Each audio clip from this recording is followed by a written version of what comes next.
all the way from Ottawa to Senegal, where I am so delighted to invite our colleague Awa Siretour, Awa from the Brigade of Conscientisation and Dénonciation Zegouni Corps.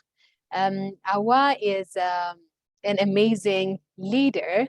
She is the Deputy General Secretary of the Brigade of the Conscientisation and Dénonciation of Zegouni Corps. I really apologize from Senegal, and this tells me I have to do on my French. Awa, we are really delighted that you could join us today. Can you please give us your expertise of working with and for women and girls with disabilities in rural areas, mainly in Casamance? Could you also elaborate on some of the key challenges that they are facing in your own context? Over to you, Awa, please. Voilà, bonjour tout le monde. Je voudrais commencer d'abord par les défis, parce qu'ici au Sénégal, oui, on rencontre beaucoup de défis. Par exemple, ici, on va parler des préjugés qui fatiguent beaucoup les femmes en situation de handicap, parce que ici, le handicap est vu comme un mythe. C'est quelque chose de mystique que les femmes handicapées sont en train de vivre. C'est un obstacle qui bloque, qui freine tout sur leur passage. Et c'est de ça que je voudrais parler comme une barrière qui bloque les filles dans le monde rural, les femmes en général, classées en deuxième position après l'homme qui détient l'autorité. Les femmes doivent être soumises et répondant au rôle et attentes de la société. Elles doivent être de bonnes épouses. Les femmes rurales sont exposées à de multiples barrières qui peuvent être souvent une chose qui leur coûte cher, qui coûte même leur vie. Ici, les préjugés, les stéréotypes, c'est des croyances obscures qui freinent l'intégration des femmes et des filles handicapées en milieu rural. Ce sont des obstacles récurrents qui amènent la violence dans le milieu rural. On voit que les filles et les femmes handicapées sont cachées par leur famille et laissées en rade derrière les maisons, confinées pour toutes les tâches difficiles de la maison. Par ailleurs, elles sont considérées comme des objets de plaisir sexuel par les hommes qui viennent notamment les abuser d'elles et même pendant la journée parce qu'elles restent seules à la maison.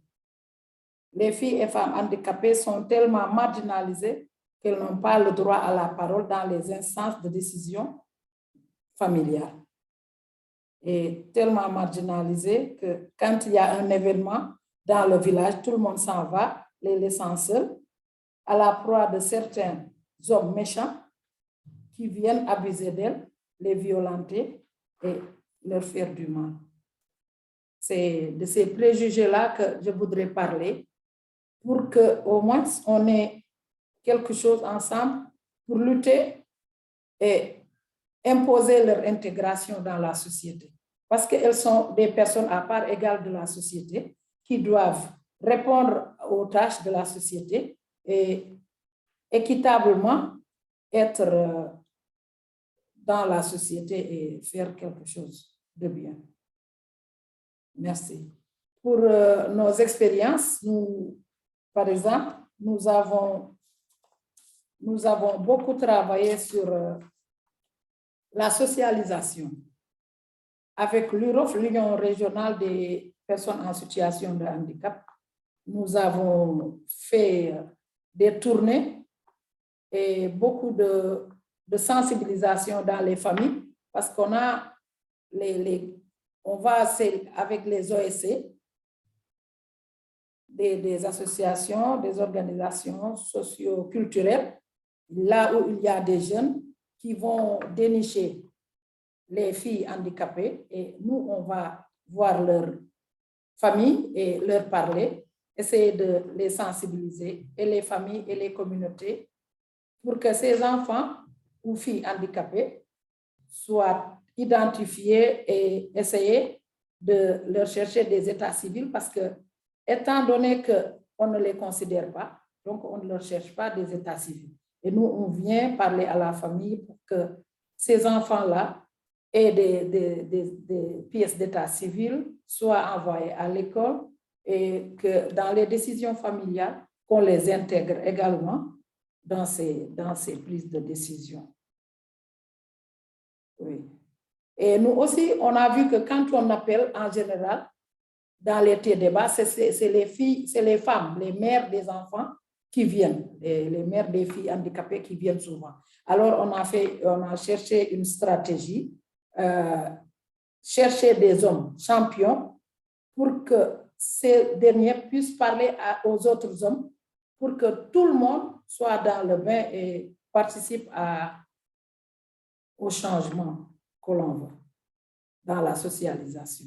Avec la brigade aussi, nous avons fait une socialisation et dans la banlieue, dans les écoles, pour voir ces enfants ou filles handicapées qui n'ont pas de pièces d'état civil. Et il y a 3 ans, la brigade a fait inscrire 150 enfants à avoir des pièces d'état civil et 80%, c'est les filles.